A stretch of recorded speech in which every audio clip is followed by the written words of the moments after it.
My above the numbers pick this week is Dion Lewis. Obviously, with the injuries of Saquon Barkley, we're asking a lot from Dion Lewis this week to catch the ball, run the ball between the tackles, be kind of that Saquon-esque back that we know he can be. He's proven that he can run between the tackles and that he can catch the ball out of the backfield. Last week, just 10 rushes for 20 yards. We're going to ask for him to do a lot more, be a lot more active this week, and I think he can do it. He's proven that he can catch the ball and make plays with his feet in space against one-on-one defenders, and we're looking for him to do that this week. And I think that's a huge factor, and I like that call because Dion Lewis adds that piece in the passing game that can be an extension of the run game. We know how fast flow this defense is with the front four of this defensive line not wanting to be on attack.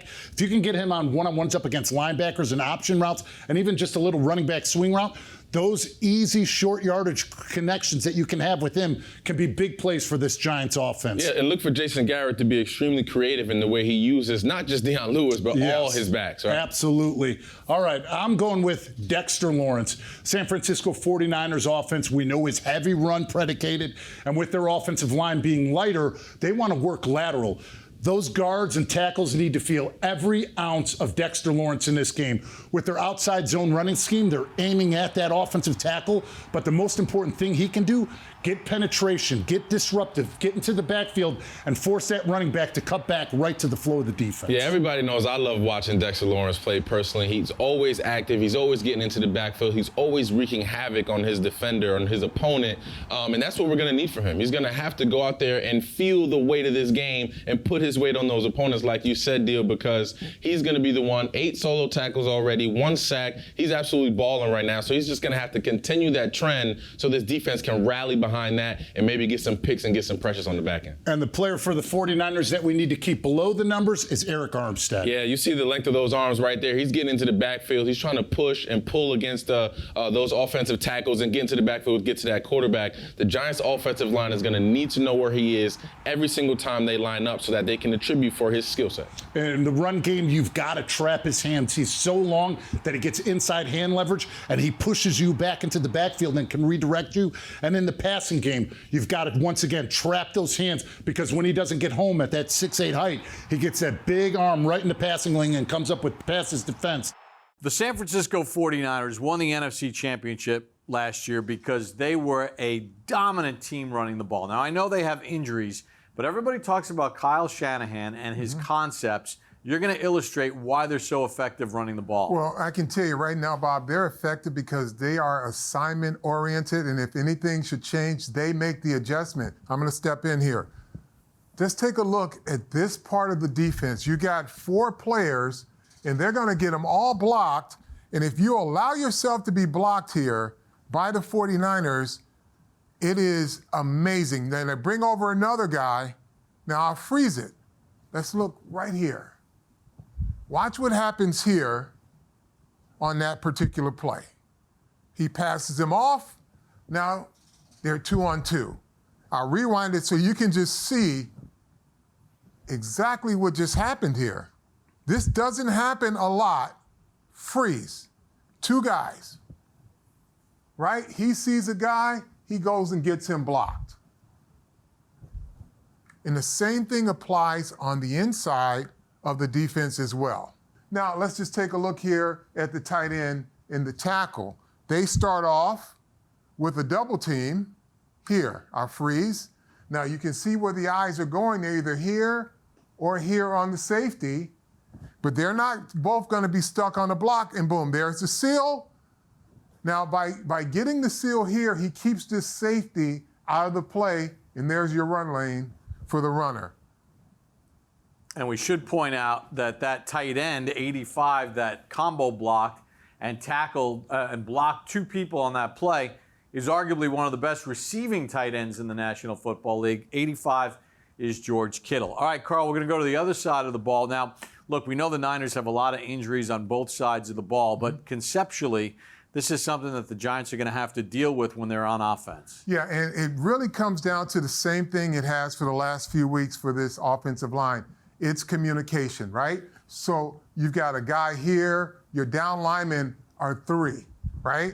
Now you got a guy standing here, a guy standing here, guy standing here, a potential blitzer there. So you got 3 down linemen, but they know they're going to bring at least 4 this guy is normally involved. So we run this. This guy drops out. Number 20 comes in. Here's a running back who's getting confused because he thinks he's got to block the linebacker. And what happens?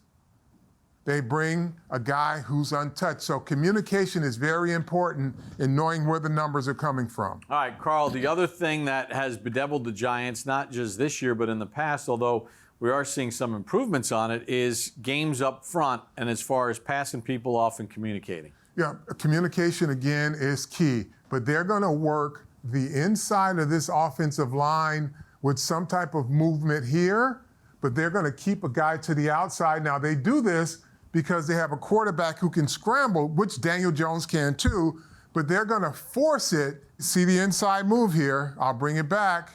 So you're going to have an inside game here, but where the issue becomes, Bob, is you've got two guys outside of a tackle, and you got a guy right here threatening the guard center. So you've got a back and a back who has to, a back and a tackle that have to address what's outside, but then the inside movement makes you weaker on the edges. There you go. And they just flush the quarterback to the right. So it's all about the communication. It really comes down to. Guy right here, Fred Warner, third-year player. He is all over the field. He's absolutely a handful in the running game. The passing game, he's a force as well. But you could see some of his statistics right here. He's been a big-time tackler for them. And he's their Mike linebacker. He calls the plays. He's in charge. And two of the players for the Giants he's going to have to deal with, Sean, are tight end Evan Ingram and Dion Lewis. Let's start with the passing game first, because one of Warner's biggest strengths is his pass coverage. Yeah, he's been phenomenal in his ability to both run with tight ends and running backs, as well as have the anticipation to break up the passes. You could see right here, 16 passes defended in the last 2 seasons combined. So he's all over the field. Does a great job with his eyes, but I'm really impressed with his speed, not just in running with tight ends, but his recovery speed as well. Once the ball is thrown, he does a great job of closing on them. He's one of those new school, fast, smaller linebackers. How about him in the run game? Yeah, in the run game, anybody that saw the Jets game, you saw that 4th down stop that he had where he shot the A-gap. He does a great job of anticipating. He's a sure tackler, too. You don't see him miss very often. He's led the team in tackles the last 2 years, like I said. And I think when you look at him in that NFC West, he ranks right up there with Bobby Wagner in his skill set.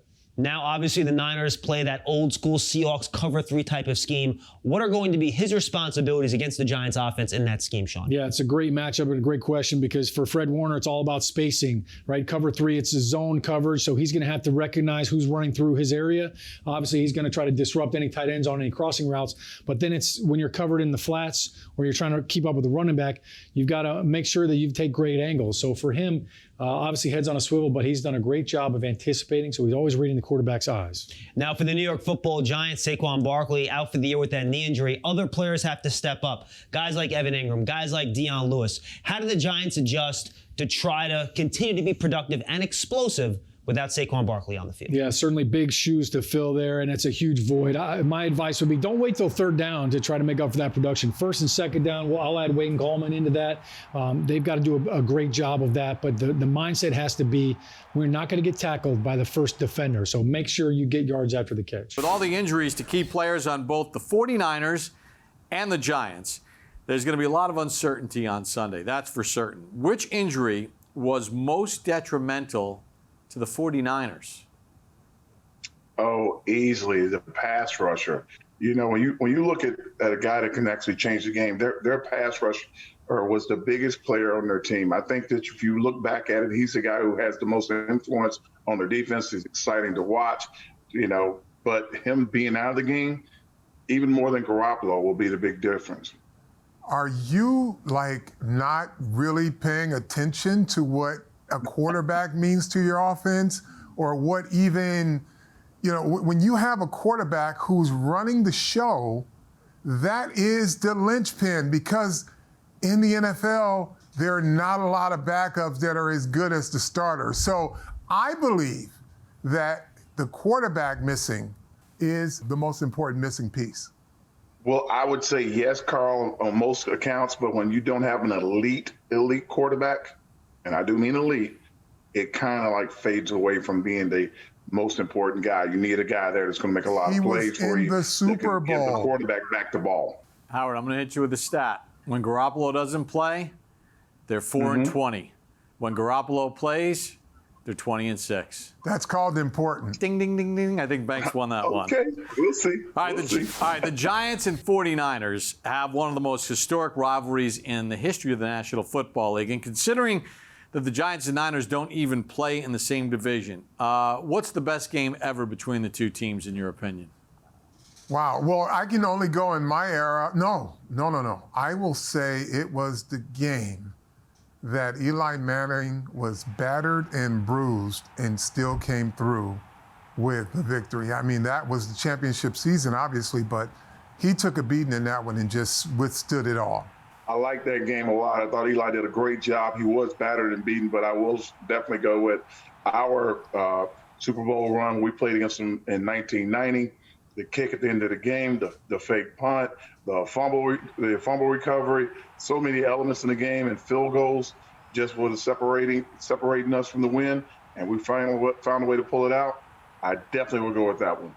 Deebo Samuel on injured reserve, one of the big weapons the Niners have. Mostert and Coleman also hurt in the backfield. This is a gimpy Niners offense coming to play you guys. How much do you expect them to adjust for their injuries and what they've lost as they come to play you? Well, they still have some other explosive weapons on the offensive side of the ball, and they also have a pretty good coach in Kyle Shanahan. You know, he puts together a good scheme week in and week out, and, you know, I think they're going to be prepared once they get up here. A lot of people have talked about Jimmy G, certainly a young quarterback in this league who's done some pretty cool things, but he's also a bit nicked up coming into this game. How much do you prepare for him, and how much do you prepare for Mullins, also knowing that the backup may have to play? We prepare for both. You know, I feel like the scheme is still going to be kind of the same. They're pretty much going to run that basic stuff. Of course, there might be some new stuff that we might see. But I know Mullins personally. You know, he's from Birmingham, a fellow Birmingham native. I know what type of quarterback he is. You know, he's an excellent passer as well. So whoever we get come Sunday, we got to be prepared for him and bring our A game. We've got Devonta Freeman. The Giants have just signed the two-time Pro Bowler. He tweeted out, "Blue, clearly happy to be here." Definitely happy to be here. That's a nice looking gift there, too. I think if he can come here and provide the same level of production that he did in other places while he was in Atlanta and things of that nature, we could see this offense become really dynamic. But we'll see what he brings to the table, and we'll see where he's at and see if this team can rally around the injury of Saquon and kind of reach some plateaus. 5, too close to call.